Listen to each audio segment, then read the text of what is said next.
All right, everyone. I'm excited for today's community conversation. We got Micheal Cuthbert on the show today. Really cool because Micheal is not only one of our newer members here in our prototype community, but he's also a former prototype of the month already, which is pretty remarkable.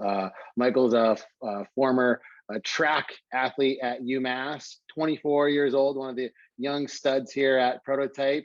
Regular at the 7 a.m. He's going to be setting some new PRs and records we're all going to be chasing real soon. But Micheal, I'm super happy to have you on the community conversation today, man. Yeah, thanks for having me. Yes. Yeah. Oh, sorry. What was that? No, I was glad to be here. Yeah. Awesome, dude. Super pumped to have you. To be honest with you and everyone on the show, I think you and I may have said hi maybe a dozen times at the gym, but haven't had a real conversation to get to know you. So I'm super excited about this just to get to know you a little bit more. But I guess we'll kind of start it there. Why don't you just kind of give us your story? Kind of take us through your fitness journey. I know you're a former athlete, from the, your journey since you were in maybe high school, college, to how you found Prototype, all that fun stuff. Would love to hear it. Yeah, sure. So I've always been pretty active guy. I did soccer when I was younger, and it was probably around high school when I started to take things more seriously. I realized maybe soccer wasn't the best thing for me because I was always fast, but I wasn't super skilled at soccer, to be honest. But that's when I started joining the high school track team, and I started doing summer lifting, and I just took it seriously and realized something I was good at. And I think it was around junior year, my coach started asking if I was interested in college track, which I honestly didn't even consider. But throughout the years, I figured I'd give it a shot. And then I was probably one of the best decisions of my life, to be honest, just because going to UMass, it not only allowed me to pursue track more, but it actually got me into the job that I'm currently in too. So super useful there. But yeah, I did college track for 4 years. I was a sprinter. I ran the 100 and 200 and 400, which is my least favorite event. But yeah, we trained 2 times a day. So it was a very rigorous schedule throughout all college. And I think the biggest thing I realized coming out was I missed the sort of cyclical workouts and the structure that I had in college. And I went a good year and a half after college where I kind of bounced around, finding different things I liked. I liked rock climbing, so I did that for a bit, calisthenics, and just general ways to stay fit. But I didn't work out consistently until I found Prototype. And ever since I started, I originally was like, maybe I'll do 3 days a week and just try to keep consistent. But it only took a couple weeks and I was already going 5. Sometime now I do Sundays too. So it's just with all the classes and everything being pre-made, it just allows me to show up, do the workout, and know that I'm progressing in the right direction as long as I'm putting in the work. It's awesome. The not many people are division, because UMass is Division One AA. It's Division One. Yeah. At the end of the day, and so you're competing with the best of the best, right, in track and field. And it's kind of crazy because you said you didn't really get into it or take it seriously till junior year of high school. So what was that progression like from high school to college Division One athletics? What was that schedule and routine like? Because I'm I wasn't Division One athlete. I have friends that Division One athletes, and it's basically that your life is that, and when you can basically do school. So talk us through that a little bit. Yeah, so in high school, I don't think I ever had a ring of sweat that went below here. Ever since hitting college, everything changed. In high school, the biggest thing I noticed was I could run maybe 4 events in a track meet. So I could just stack on a bunch of events and then just do it again. But once I hit college, I pretty much did 2 at most. And it was just because everything just became more intense. And I think it all had to do with the training. Going into college, before I trained on my own schedule, our high school wasn't serious. I was the only one on the track team who was really looking to go towards D1. And where'd you go to high school, by the way? Sorry, where'd you go to high school? Oh, Hopkins. That's it. Okay, cool. Yeah, but yeah, I was looking to just train on my own, and then going to college, it was honestly ridiculous training with the people there, just because I was known as the GOAT, which is, I think, a little ridiculous in high school. That was the best of years. But going to college, it was a bit of a wake-up call, just because I realized I wasn't the best anymore. And 2 workouts a day, a lot harder than 1 workout a day. It's just, it makes kind of your life track, just because every time you're not working out, you're actively recovering, making sure you're eating food, sleeping enough. And then if you don't, you're going to feel it carry over the next day, and then more tired. And it became a lifestyle more than just something to do after school. Totally. I think summarizes it all together a bit. You seem like a pretty humble guy. It's funny, like you were called the GOAT in high school. Then it sounds like when you got to college, it was like, holy crap, like you just said, you weren't the best anymore. Was that like easy or hard for you to kind of get through? But like I said, you seem like a pretty humble guy. Was it a humbling thing, or like, it's okay, you could be as transparent on this as you want? It was good and bad. I think, like, I like winning. I'm not gonna lie. I do like to be humble, but I wouldn't have done track if I didn't like winning. And I'm just I'm competitive with myself. I just like to push myself to be the best that I can be. So I think it was more, I wasn't jealous or anything, but it made me realize that I wasn't as good as I thought I was. And it made me feel like I need to work harder for myself. And the way the program worked actually was they designed it in a way where freshman, sophomore year, you spend a lot of the time building yourself up to really hit your peak around junior, senior year. And I ran worse my freshman, sophomore year than I ran in high school. So that was the hardest thing for me by far. And it was thinking that all the training I'm doing all the time and I'm getting worse, just made me feel like something was wrong. And especially if you see other teammates who happen to be doing better than they were, then that was definitely the big. It changed junior, senior, did end up doing well, but that was definitely hard. So you said the kind of like that you went down. Was it because like you were competing in events that you weren't as strong in, or was it because they were working on kind of refining the basics and like the fundamentals, or like what would you attribute that to? Is it just like kind of overworked, or just kind of getting used to schedule? Like what was that? It was a little bit of everything. I think going into college, I definitely wasn't used to the kind of load that they were doing in terms of weights. We were lifting a lot heavier, more frequently, and just a lot more drills. So I wasn't used to keeping up, whereas some of the other guys were. But also, I think I was 155 pounds in high school, still at 6'3". And by the time I left college, I was 185. So I think a big part of it was changing my running style. I really benefited off being light in high school. And I think transitioning to that heavier, kind of more power-based style of running was really what that big transition period was all about. And junior year, when I kind of started honing in on the techniques, I was a good weight, and I kind of just put it all together. Totally. So, I mean, like going from college athletics, high school, especially Division I, and then going into like CrossFit, there's a lot of like similarities in the sense of like, you know, high intensity workouts, but also like the Olympic lifts and that sort of thing. There's like power dynamic type movements. Have you found that to be an easy transition when getting into CrossFit, or has it been challenging for you? Are you pushing yourself the same way? Like, are you seeing similarities or differences like from that? Because I know you said like, you missed the structure and cyclical workouts. Now you've kind of found that, and now you were going to start with 3 times. And you're like, well, I'm working out almost 6 days a week. Like, what are the things that you're finding that you're kind of, you know, I don't know, maybe I'm putting words in your mouth, but maybe it reminds you of college or that sort of training. Like, what are the things that kind of excite you now? I'd say the thing that excites me most is CrossFit gives me a lot of different things I can work on.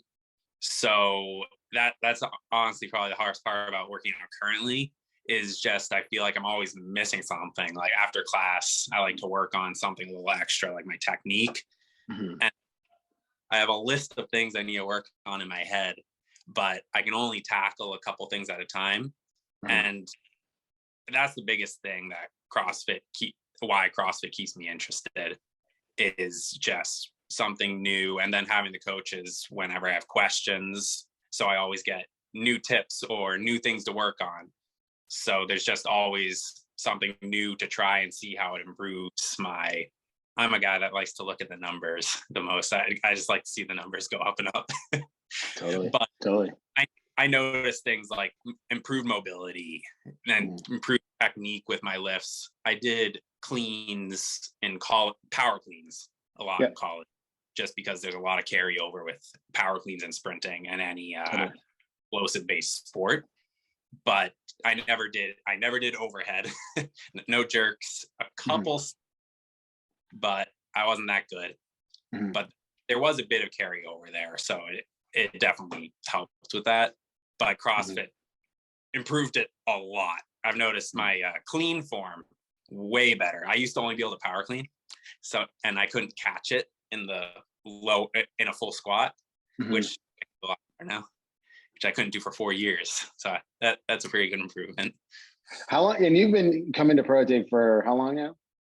I just got the email 6-month anniversary. 6 months. That's right. And within 6 months, already got Prototype of the month, which is pretty good.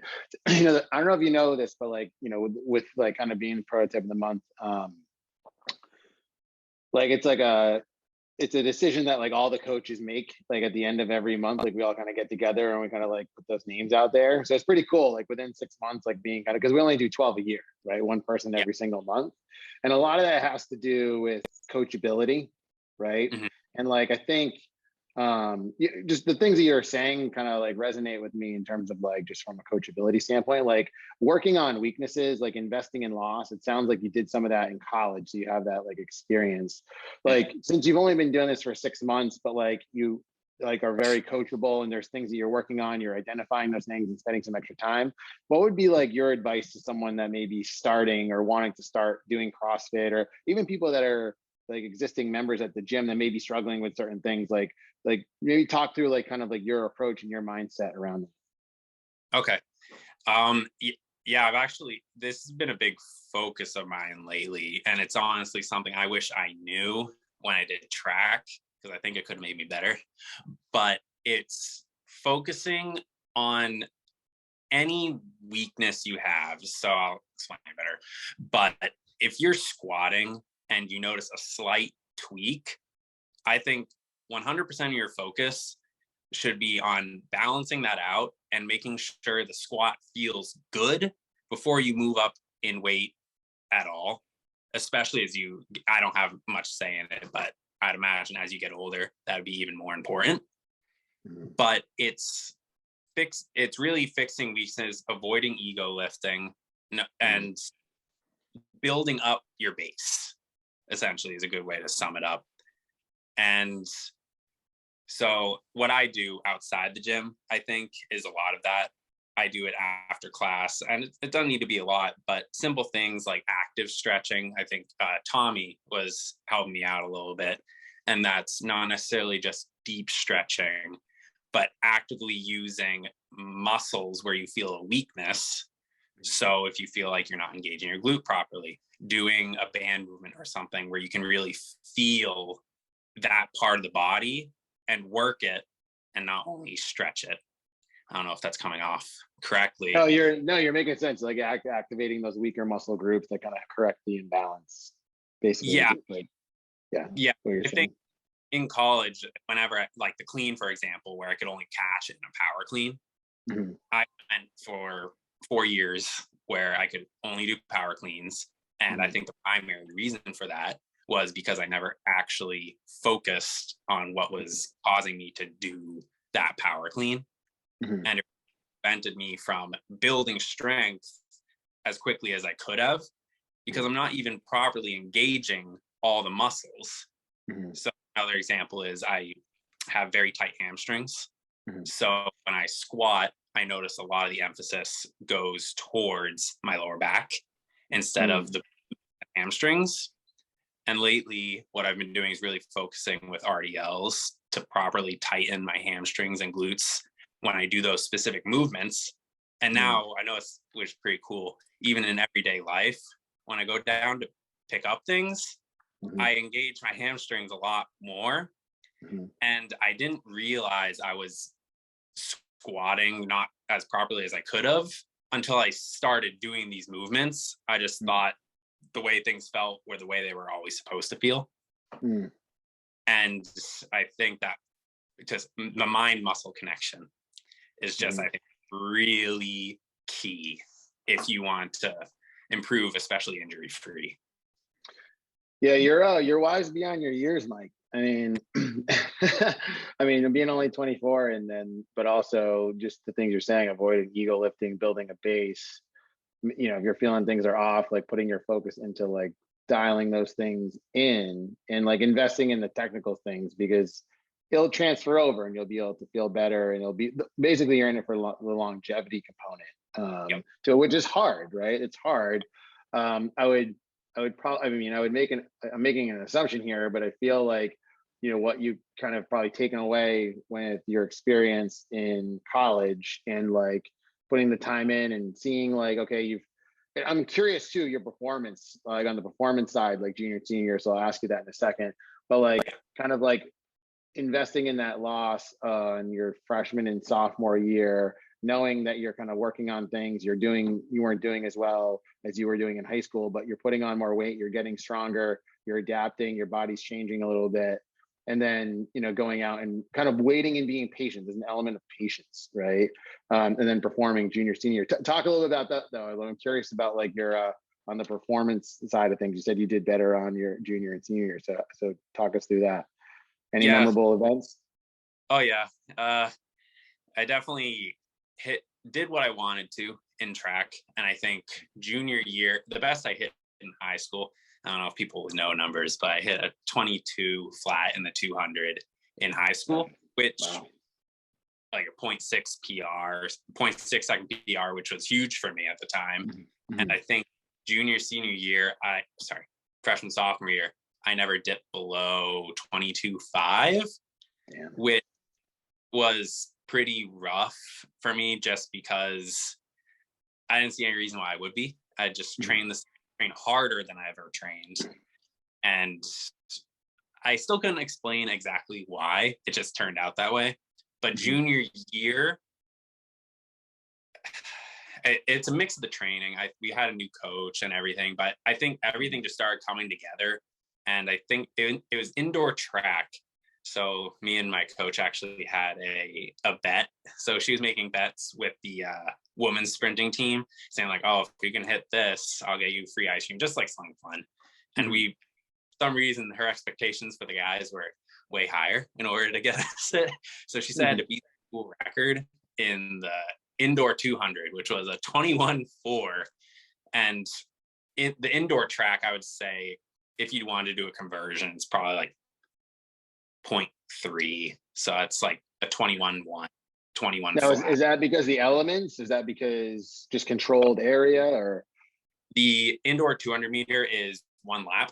It's a 200 meter track, and outdoor 200 meter. So it's half.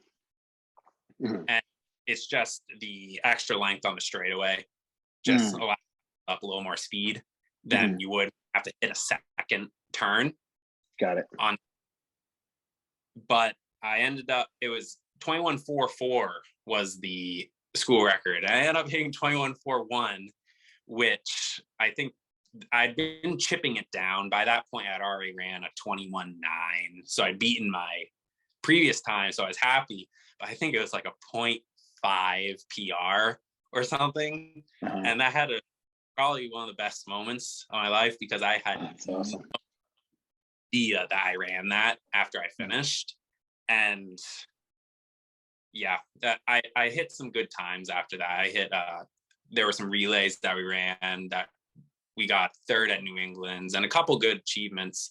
And 400 meter, I ran a 48 flat, and I threw up a ton after that. So the memory is not as happy, but that was definitely where I peaked, I think, and community wise too. My track team, just everyone worked together really well. I think everything kind of just lined up, and I think it was patience and just trusting. They always told us to trust the process, and it took 2 years to realize it, but they were right.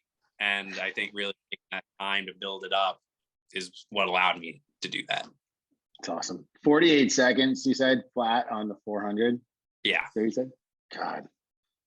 21.4 on the 212. Yeah, that is pure pain cave right there, man. The 400. That is just it's interesting. Like these events where they're like, sub 1 minute maximal effort. Like 100 meter is like, you get tired, but it's not. The 400 is like, the 400 is like, that's a grind. You can't technically sprint the whole way, but it's still a sprint. So by the time you're finishing, you can't feel anything anymore past 100.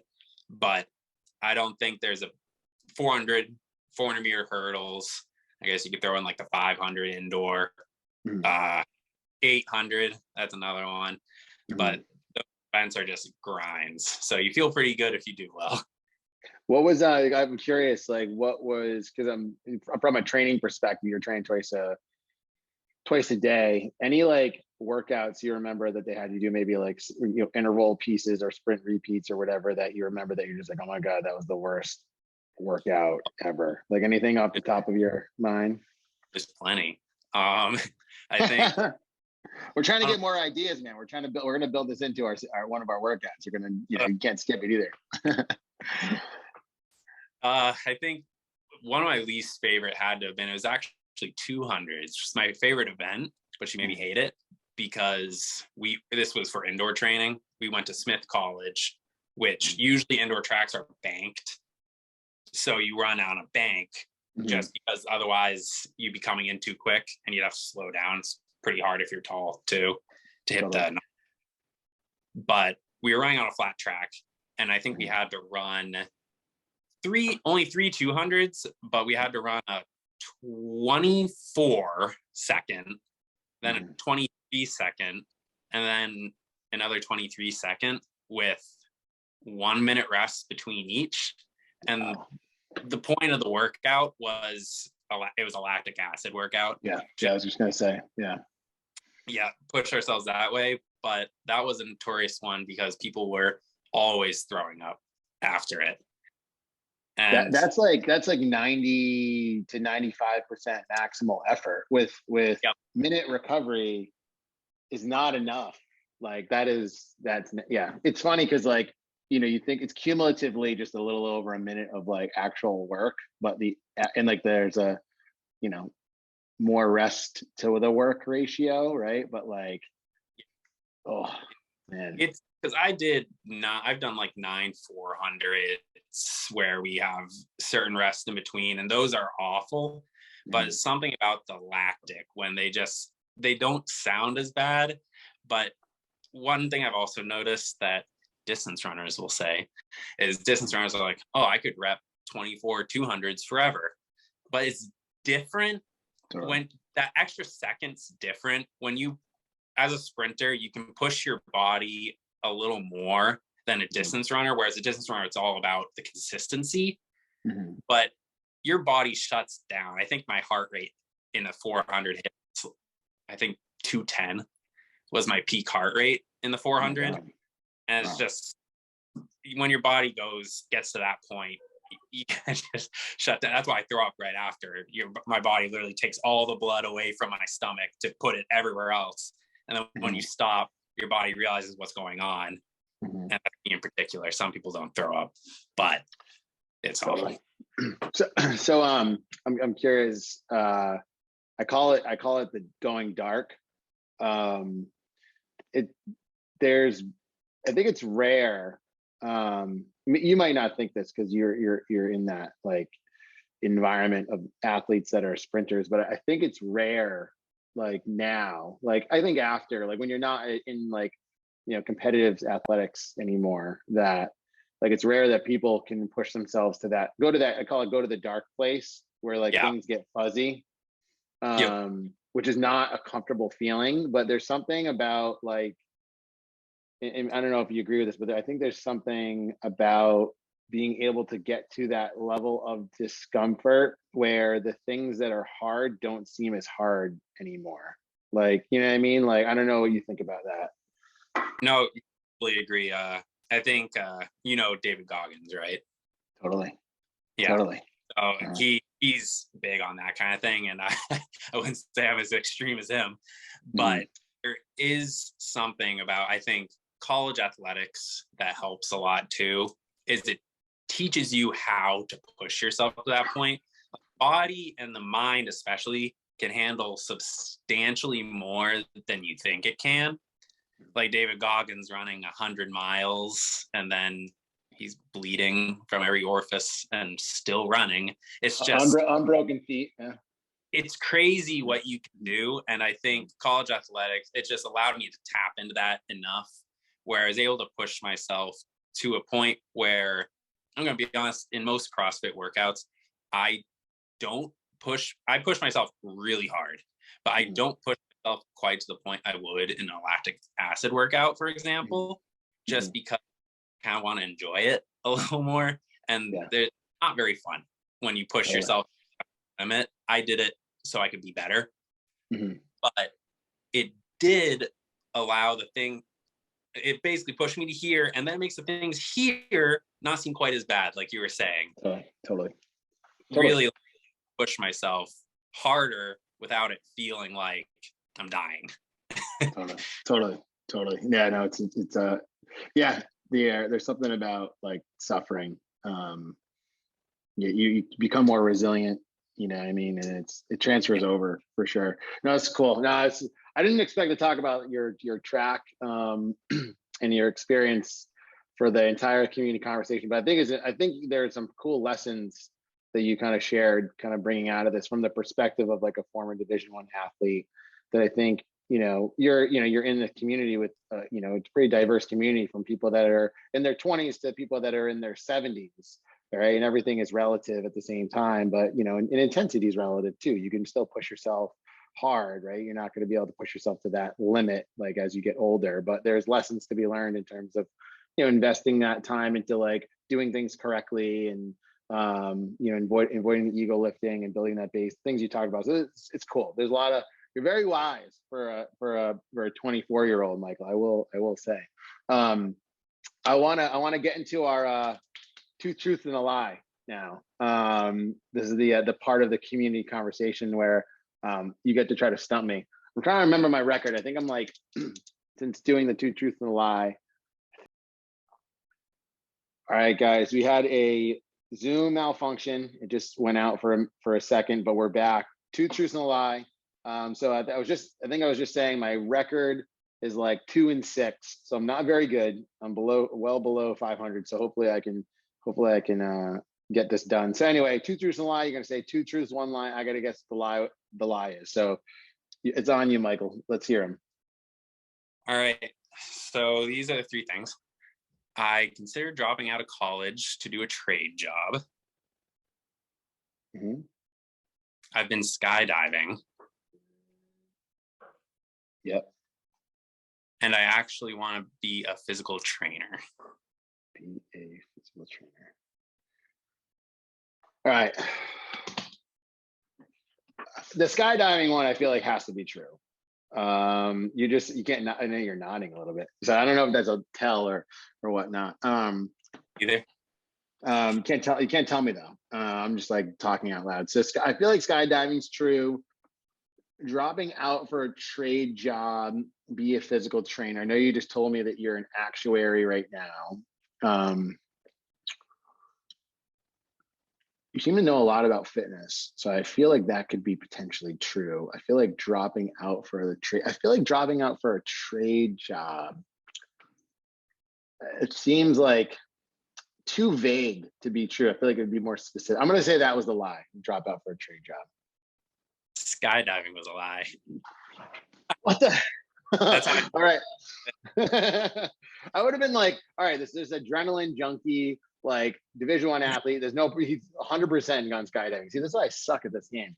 And then I could also think, okay, that would have been the easiest thing to pick as a lie. Anyway, okay, so anyway, let's talk about these things. So skydiving. Do you want to go skydiving, or are you like incredibly afraid of heights? I want to do it someday. My mom actually did skydiving before, so I'm like, I'll do it. It'd probably be tandem, but she did it solo, so I don't know if I can do that. Yeah, that was pretty. So she went through all the training and all that stuff. Yeah, it was a while ago too. I don't know where she did it, but it was like 3 hours of training, and they let you jump out by yourself. You can't do that anymore. I was gonna say that cannot be the same thing anymore. Holy crap! Wow, you can't even do it by yourself the first time at all. I don't think.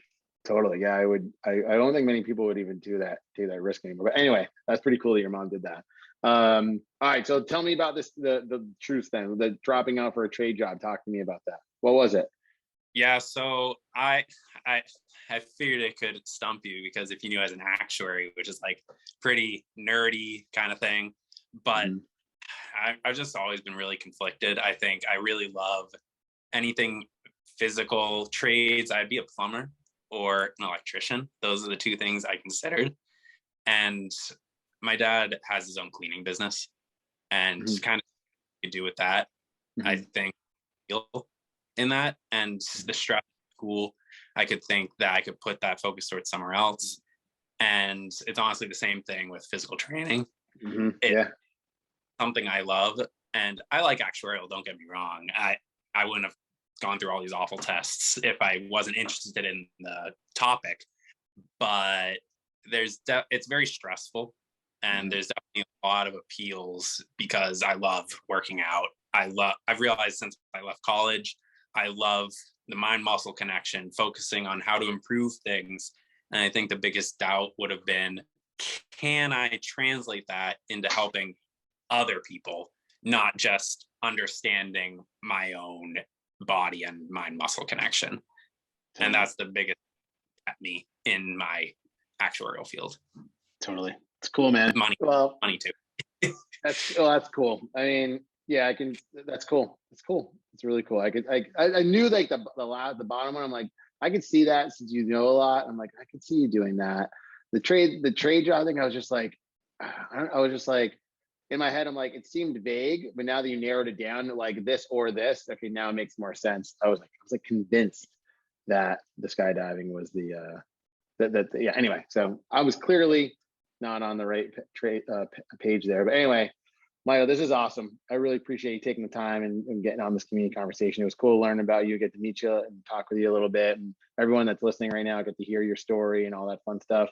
For all those that are listening right now, I appreciate you tuning in to community conversation. Remember, every Monday this goes out. You can listen to us on Spotify or Apple Podcasts. It's also on our YouTube page and blog as well. But until next time, and until next time we see you at the gym, Michael, appreciate you being on, man. All right, great. Thanks for having me. You got it.